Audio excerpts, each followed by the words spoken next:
오늘 하나님께서 우리에게 주시는 말씀은 데살로니가전서 5장 12절에서 22절까지의 말씀입니다.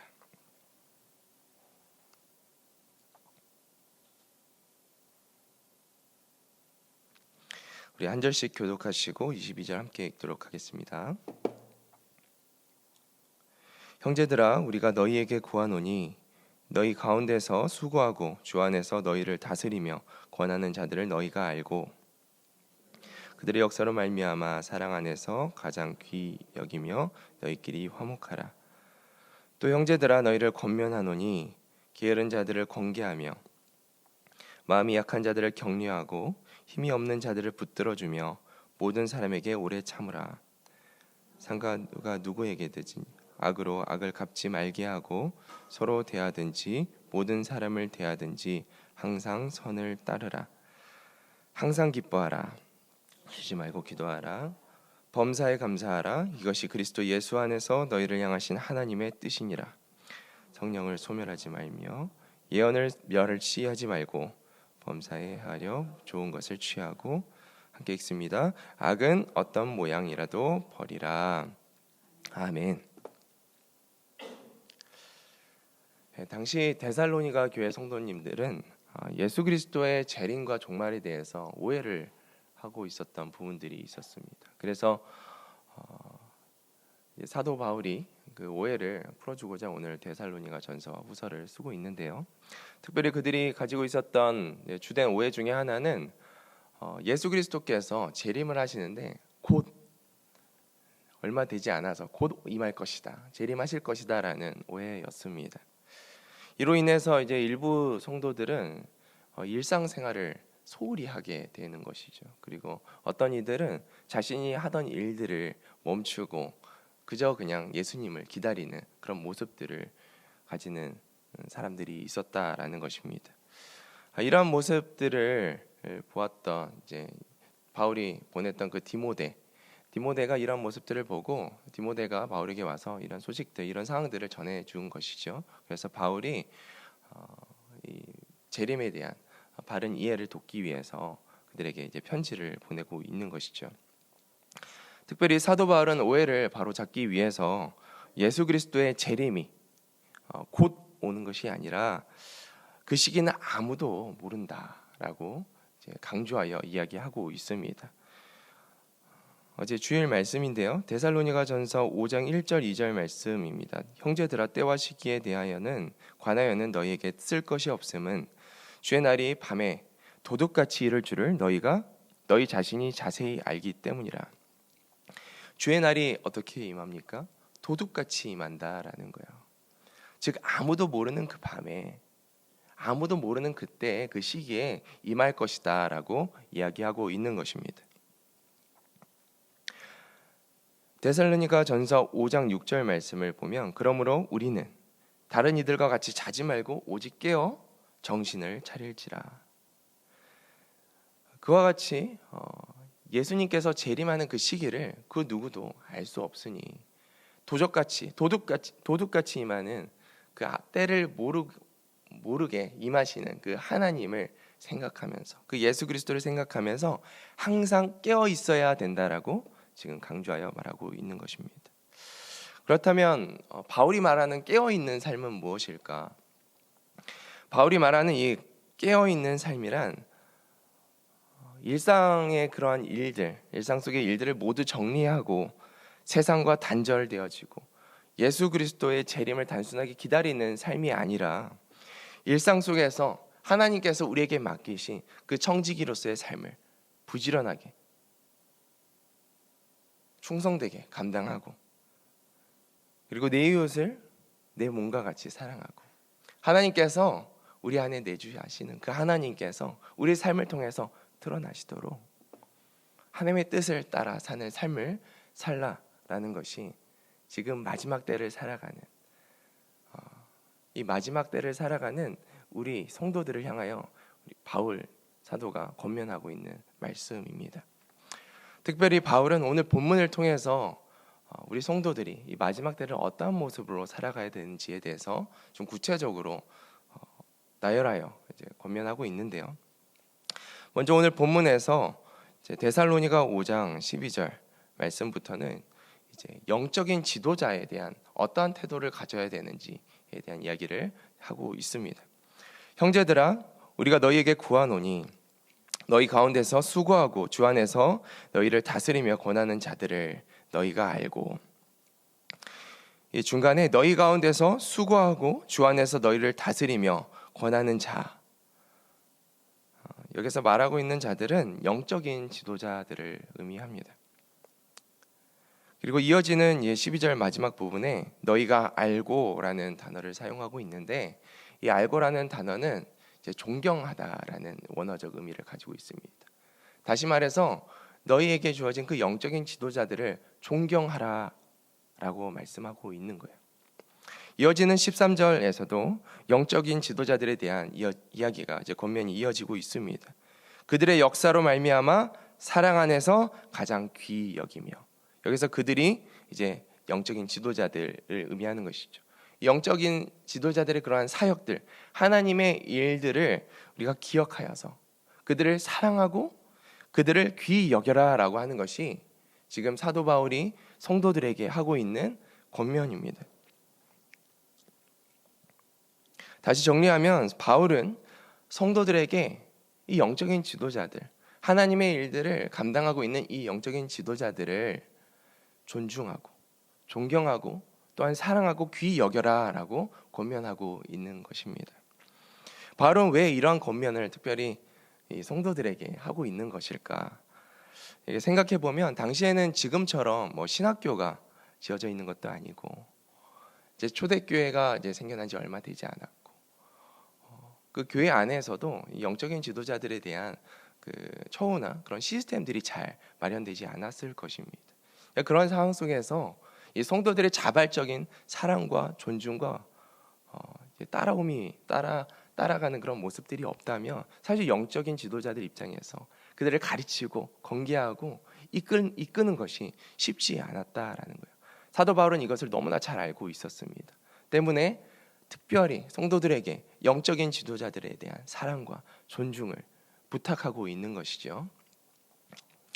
오늘날은 어떻습니까? 사실 예나 지금이나 하나님께 세우신 교회 영적인 지도자들에 대한 존중과 사랑은 필요합니다. 우리가 영적인 지도자들, 하나님의 말씀을 가르치고 또 그 꼴을 먹이는 자들의 존중과 사랑이 있을 때 하나님의 말씀이 더 힘있게 전달되어지고 능력 있게 하나님의 일들을 감당할 수 있는 그런 은혜들이 이 교회 가운데 임하게 되는 것이죠. 특별히 그 리더들을 향한 우리 사랑의 표현, 그 존중의 표현 중에 가장 중요한 것은 그들을 위하여 기도하는 것인 줄로 믿습니다. 그들이 영적인 지도자들이 하나님의 뜻을 바르게 행할 수 있도록, 그 청지기의 역할들을 잘 감당할 수 있도록, 좌로나 우로나 치우치지 않고 영육 간에 넘어지지 않고 주의 일들을 감당할 수 있도록 우리들이 함께 기도하며 나아가는 것입니다. 그럴 때 하나님의 일들이 이 교회 가운데, 우리 교회 가운데 든든히 세워져 갈 줄로 믿습니다. 영적인 지도자들에 대한 권면에 이어서 사도 바울은 13절 이제 말미에 성도들에게 이렇게 말합니다. 너희끼리 화목하라. 성도들 간에 이제 화목을 강조하고 있는 것이죠. 사도 바울이 왜 이렇게 화목하라라고 강조했을까 이제 생각해 보면 성도들 간에서 성도들 사이에서도 불화가 있을 수 있다라는 것이죠. 다툼이 있을 수 있다라는 거예요. 때문에 성도들에게 우리는 화목해야 된다, 서로 화목해야 된다라고 권면하고 있습니다. 실제로 이제 사역을 하다 보면 여러분도 이제 생활을 하다 보시면 이제 주위에서 성도들끼리 불화가 있는 것들을 우리가 듣게 되거나 또 보게 됩니다. 그리고 심지어 내가 그런 삶을 경험하는 경우들도 있습니다. 그래서 이제 상담을 하거나 이런 어려움이 찾아왔을 때, 관계적으로 어려움이 찾아왔을 때 이 문제들을 어떻게 해결해야 되는지 이제 물어오기도 합니다. 우리 삶에 이제 밀접한 이야기인 것이죠. 그러한 우리 성도들의 삶 가운데 우리는 어떻게 화목할 수 있을까? 우리가 이웃 간에, 성도들 간에 화목하기 위해서는 가장 중요한 것이 하나님의 사랑을 구해야 된다는 것입니다. 우리가 우리의 마음으로, 우리의 능력으로 사랑하는 데는 한계가 있습니다. 심지어 자녀를 사랑하는 데에도 한계를 느끼는데, 제가 이제 새벽에 이제 이루미가 이제 잠에서 깨가지고 안고 있으면 화가 날 때가 있어요. 잠을 이게 몇 번은 괜찮은데 이게 반복되어지면 화가 나는 거예요. 이렇게 부모로서 자녀를 대할 때도 연약함이 막 있는데, 하나님의 능력 없이, 하나님의 사랑이 우리 안에 부어지지 않고는 어떻게 이웃과 사랑을 할 수 있겠습니까? 그래서 우리는 하나님 안에 살면서 하나님께 늘 하나님의 사랑을 구해야 되는 것이죠. 그리스도의 사랑을 우리 안에 구해야 되는 거예요. 그것이 우리가 화목하게 하는 그 원동력이 되는 줄로 믿습니다. 특별히 원수까지도 사랑하신 그 하나님의 사랑이 우리 삶 가운데 흘러가기를 소망하는데, 구체적으로 우리가 그 사랑을 어떻게 실천할 수 있는가, 그 화목할 수 있는가 두 가지로 생각해 보면, 첫 번째는 용서하는 삶을 사는 것입니다. 에베소서 4장 32절 말씀에 서로 친절하게 하며 불쌍히 여기며 서로 용서하기를 하나님이 그리스도 안에서 너희를 용서하신 같이 하라 라고 말씀하고 있습니다. 서로 친절하게 하며 서로 용서하기를 하나님이 그리스도 안에서 너희를 용서하신 같이, 하나님이 그리스도 안에서 우리를 용서하신 것처럼 너희도 그렇게 서로를 용서하라 라고 말씀하고 있는 것이죠. 우리가 화목하기 위해서는 상대를, 나에게 그 잘못을 한, 나에게 상처를 준 그 상대를 용서하는 것이 가장 참 중요한 모습인 것 같습니다. 우리가 어떻게 용서할 수 있습니까? 하나님께서 우리를 용서하신 것들을 깨달을 때, 깊이 깨달을수록, 그 하나님의 사랑을 깊이 알아갈수록 우리도 그 하나님의 사랑을 따라서 사랑할 수 있는 것이죠. 내가 받은 그 용서가 얼마나 큰 사랑인지, 얼마나 큰 용서인지 우리가 하나님 앞에서 깨달을 때, 우리에게 준 그 상처를 준, 우리에게 상처를 준 그 사람을 우리가 하나님의 마음을 따라서 사랑할 수 있는 줄로 믿습니다. 둘째는 경청하는 삶을 사는 것입니다.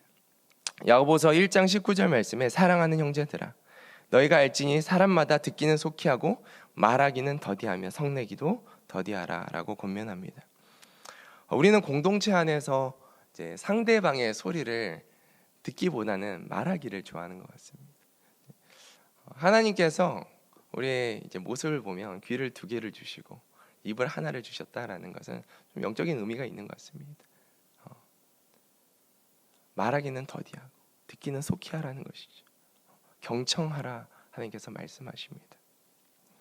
우리가 말하기보다 이웃의 말에 경청하기로 결정하고 이제 듣기를 결정하였을 때, 우리가 상대방의 그 속마음들을 우리가 들을 수 있습니다.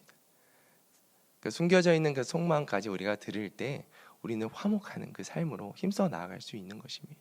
사실 상대방의 마음을, 그 속마음까지 모르기 때문에 우리가 화목하기가 참 어려운 것 같습니다.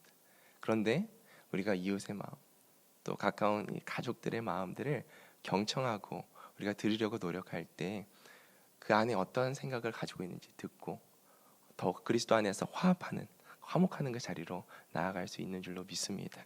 우리가 더 경청하고 또한 우리 삶 가운데 용서하는 그러한 삶의 모습들이 있기를 예수 그리스도의 이름으로 축복합니다.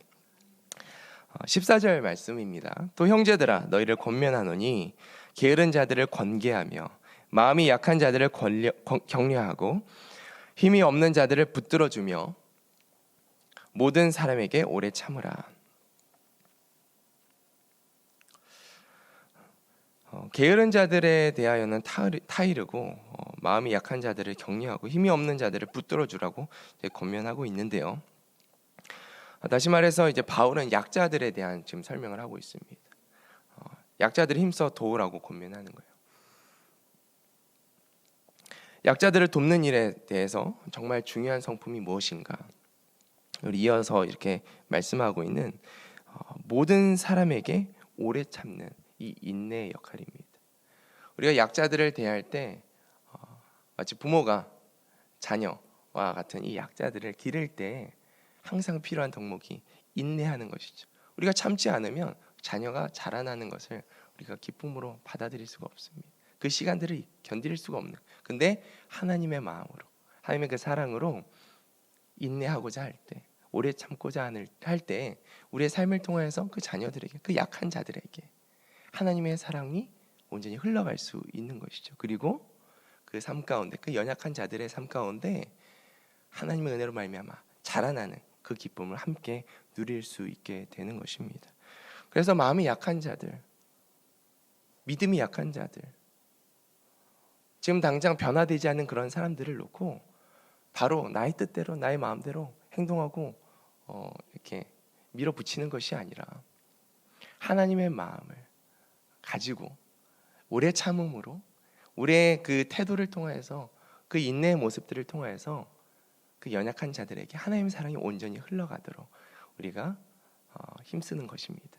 그럴 때 정말 하나님의 그 사랑 안에서 함께 성장하고 변화되어지는 교회와 우리의 삶이 될 줄로 믿습니다. 15절 말씀입니다. 삼가 누가 누구에게든지 악으로 악을 갚지 말게 하고 서로 대하든지 모든 사람을 대하든지 항상 선을 따르라. 특별히 우리에게 악을 행하는 자들을 우리가 마주하면 우리 마음에 어떤 마음이 듭니까? 악으로 갚고자 하는 마음들이 생깁니다. 쉽게 말해서 우리에게 화를 내는 자들에게 우리는 화를 내고 싶어 하죠. 그러나 사도 바울은 악을 행하는 자들에게 악이 아니라 선으로 행하라라고 가르치고 있습니다. 여러분, 악이 무엇입니까? 악은 하나님의 뜻을 행하지 않는 것이 악입니다.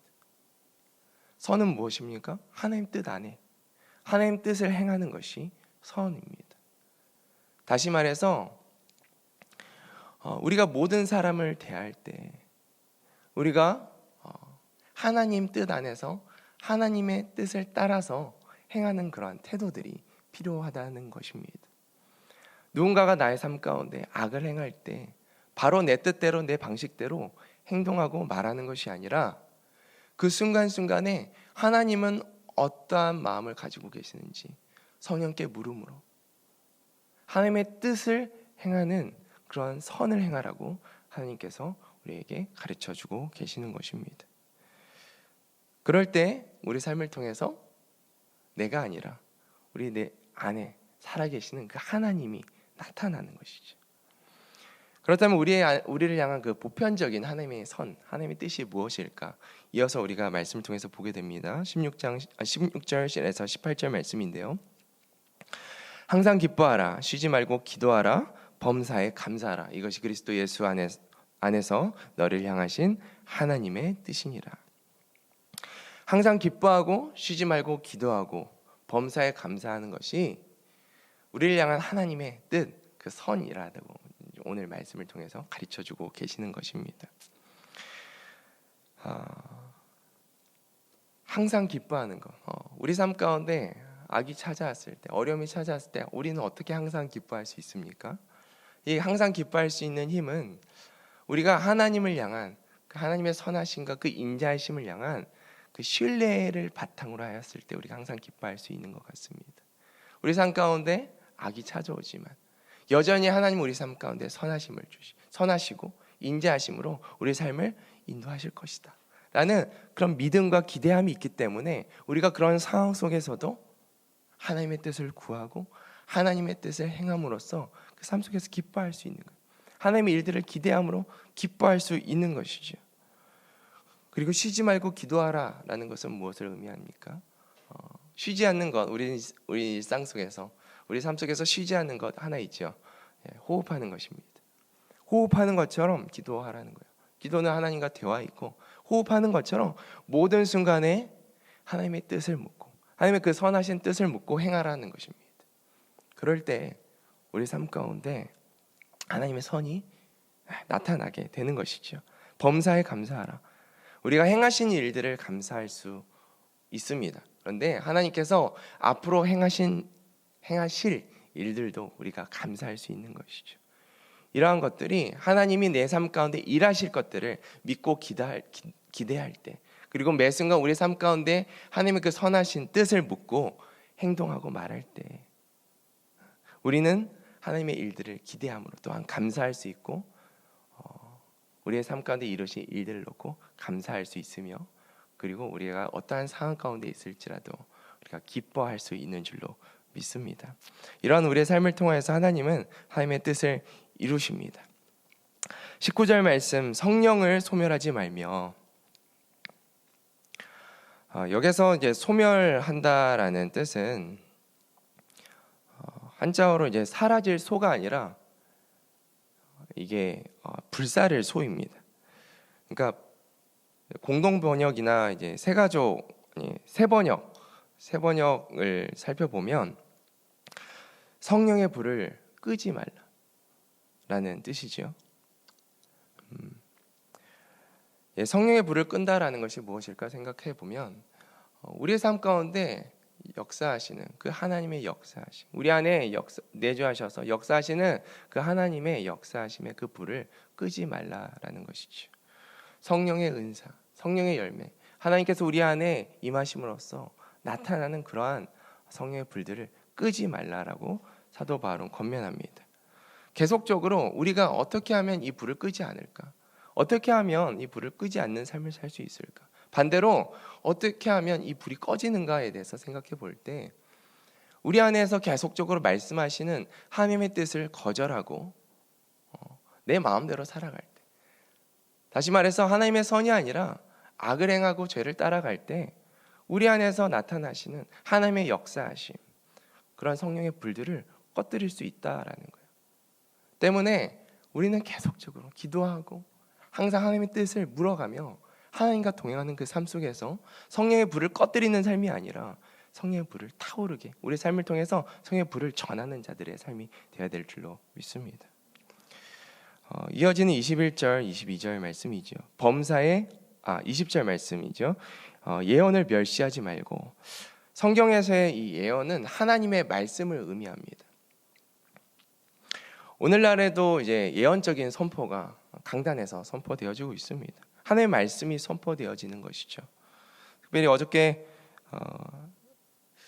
신명기 28장 1절에서 2절 말씀 우리가 강단에서 들었는데, 내가 내 하나님 여호와의 말씀을 삼가 듣고 내가 오늘 내게 명령하는 그의 모든 명령을 지켜 행하면 내 하나님 여호와께서 너를 세계 모든 민족 위에 뛰어나게 하실 것이라. 내가 내 하나님 여호와의 말씀을 청종하면 이 모든 복이 내게 임하며 내게 이르리니. 하나님께서 말씀하시는 것이죠. 너희가 나의 말을 청종하고 잘 듣고 순종하면 너희 삶 가운데 복이 임할 것이다. 예언적인 선포가 지금도 이루어지고 있는 거예요. 우리가 이 말씀을 믿음으로 받아서 잘 듣고 행동하면 우리 삶 가운데 하나님의 복이 임할 것입니다. 하나님의 그 말씀, 그 예언을 멸시하지 말고 순종하는 우리의 삶이 되어야 되는데, 그러기 위해서는 21절 범사에 헤아려 좋은 것을 취하고, 다시 말해서 하나님의 말씀은 하나님의 말씀을 분별하여 취하는 것입니다. 우리가 사사롭게 그냥 하나님의 말씀이다라고 해서 사람의 말들을 그냥 듣고 그냥 순종하는 것이 아니라 정말 저 사람의 말이 하나님의 말씀인지 말씀을 기준으로 해서 분별하여 취하라는 거예요.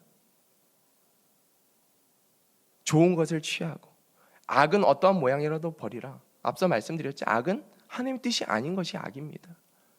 하나님의 말씀을 벗어난 것이 악이죠. 그래서 하나님의 뜻을 묻고 하나님의 선하심을 말씀을 통하여 분별하여 취하는 우리의 삶, 그 삶을 통하여서 하나님께서 우리의 삶을 통하여 나타날 것입니다. 드러나실 것입니다. 우리가 마지막 때 어떠한 모습으로 살아야 될지에 대해서 사도 바울의 이 권면을 우리가 보았습니다. 굉장히 많은 것들이 나열되어져 있는데요. 좀 이제 두 가지로 정리를 해보면, 하나님의 사랑 안에서 용서하고 하나님의 사랑 안에서 하나님을 나타내는 삶을 살아라. 그리고 두 번째는 하나님의 말씀을 따라서 순종함으로 하나님을 나타내는, 그 하나님의 선을 행하는 삶을 살아라 라고 오늘 하나님께서 말씀을 통해 권면하십니다. 우리 삶 가운데 하나님의 살아계심이, 우리 안에 살아계신 하나님이 나타나는 세상의 빛과 소금 되는 우리의 삶이 되기를 축복합니다. 네, 우리 같이 기도하겠습니다.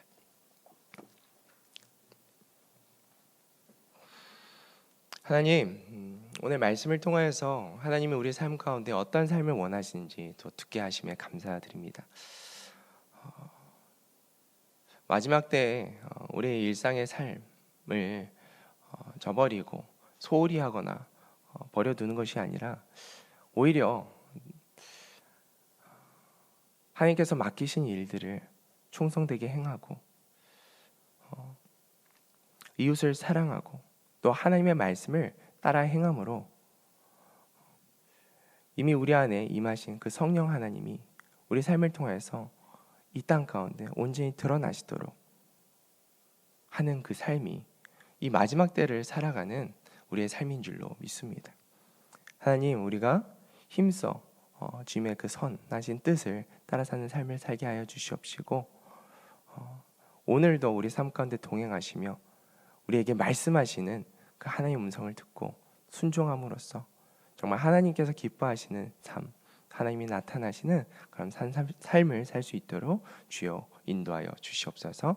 우리 안에 역사하시는 우리 구주 예수님의 이름으로 감사하며 기도드립니다. 아멘.